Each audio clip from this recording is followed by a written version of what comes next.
Hi everyone, and welcome back for another episode in my first person shooter, or shooter generally, tutorial series. In the last episode we added the heads up display of showing ammo counter, which then ticked down, but we didn't get as far as reloading the gun, so you kept going into negative numbers. Okay, so we're going to do a couple of things today. We're going to fix it so you can't go into negative numbers, and then we're going to do the reload mechanic. So let's focus on getting that number working so it doesn't go below 0. So you want to open up your gun parent actor, and you want to go to the fire bullet, and let me just delete this one. Yep. You want to go into the fire bullet function. So this is what we had previously. Okay. And what we want to do is, as soon as we have done the cast, we want to check what ammo current is, and we'll make sure we don't go continue along unless we have enough ammo in. So with ammo current, drag that out and choose get, and you want to check whether or not that is greater than 0, not greater than or equal to, you want just greater than, and that goes to a branch. So you can hook that up to a branch. So if it's true, it'll continue going on this way, and if it's false, it'll just stop, it won't carry on anywhere. So ammo current is greater than 0. Click compile, and if I click play, I can knock the number all the way down to 0, and that's it. It won't go anymore, it won't fire anymore. That's exactly what I want. But now we need to make it so it can reload. So to do that, it's all handled by a function. Similar to how we got a fire bullet function on our gun parent, we want to also add a reload gun function. So I'm going to click on the functions on the left hand side here and click plus function, and we're going to type in reload gun as the name of it. And reload gun is going to do a bit of maths to work out how much to reload and how much to take it away, because we've got to do a couple of things. We have to take away ammo from the ammo max and add it onto the ammo current. Okay, but we only want to do that if we've got enough bullets in ammo max. So the first thing we want to do is work out how many bullets we're missing in our current clip. So to do that, we're going to click on add local variable, and we're going to type in bullet difference, and that will be an integer because it'll be a whole number. So bullet difference, we want to drag out and choose set. So we need to store how many bullets we're actually missing. And that's easy enough to do. All you do is drag ammo current out, drag clip size out, and you take ammo current away from clip size. So if clip size is 15, for example, ammo current is say 2, it'll be 15 take away 2, meaning that we have, yeah, that's right, yeah. Clip size, ammo current, 15 minus the, yeah, sorry, clip size, ammo current is 2, take away from that, little brain spasm there. So clip size is 15, ammo current is 2, that will leave 13, meaning we've got 13 bullets missing. Okay, that's what that does. So next thing we'll do is we need to check whether or not we have enough bullets ammo max. So with ammo max, we want to drag that out and choose get, and you want to compare whether or not ammo max is greater than or equal to the bullet difference. So drag ammo max out and do a greater than or equal to sign, and hook that into the bullet difference set we just done, and let's go to a branch. So if bullet difference is greater than ammo max is greater than or equal to the bullet difference, we are then going to do different things accordingly.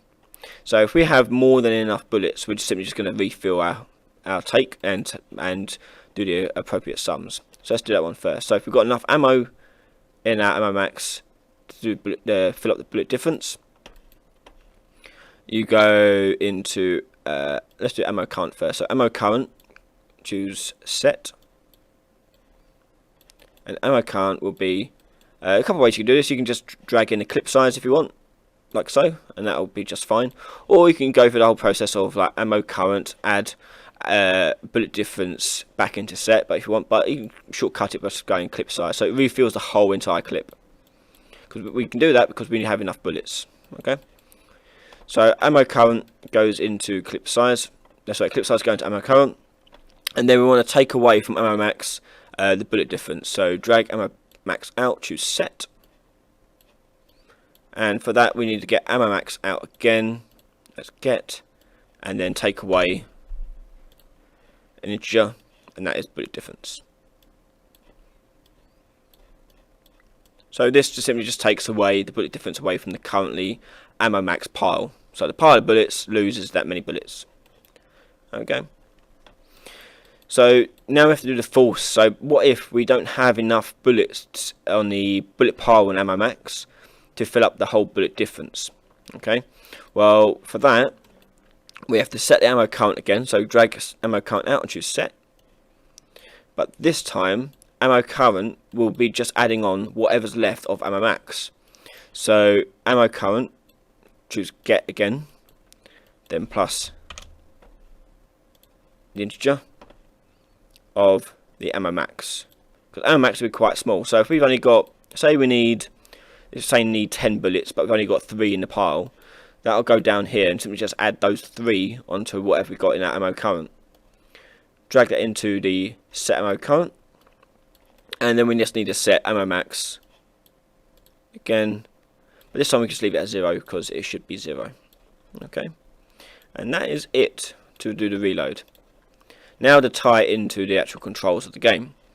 So to do that, I'm going to go into edit, project settings, and in the project settings you'll find input on the left hand side. Make that bigger. And in the input section you'll have action mappings and access mappings. If you expand open the action mappings, you'll see some default ones like jump, fire and reset VR. We want to add another action mapping, so click on the plus symbol next to action mappings and you're going to name it reload. Expand it open and you can see where it takes inputs. So the input we want to do is the R key on the keyboard. So type in R, and there it is. And we could do other ones as well, so I can click on the plus symbol and I could do the face button left, which on a PS controller, PlayStation controller is the square button, Xbox would be the X button, so on and so forth. And that would do for that. Click close, and then we can save and close this. And we want to go back onto your player character. So player character, in the first episode we've done this input action fire. We can now do the input action reload. So we type in reload and you'll see input action event reload. There you go. And what I want to do is basically do exactly the same thing here. So I can just copy this if I want to and paste that. But obviously instead of doing the start and stopping shooting, we just want to do the reload. Reload gun. There you go. And click compile. So now when I play, I should be able to shoot bullets. So I took away 5 bullets there. If it R, I'll get back up to 15 and I'll lose 5 from their ammo max. And I can keep going, lose all 15, and you go down to 80. And I want to test this out, so I want to go all the way back down to 0.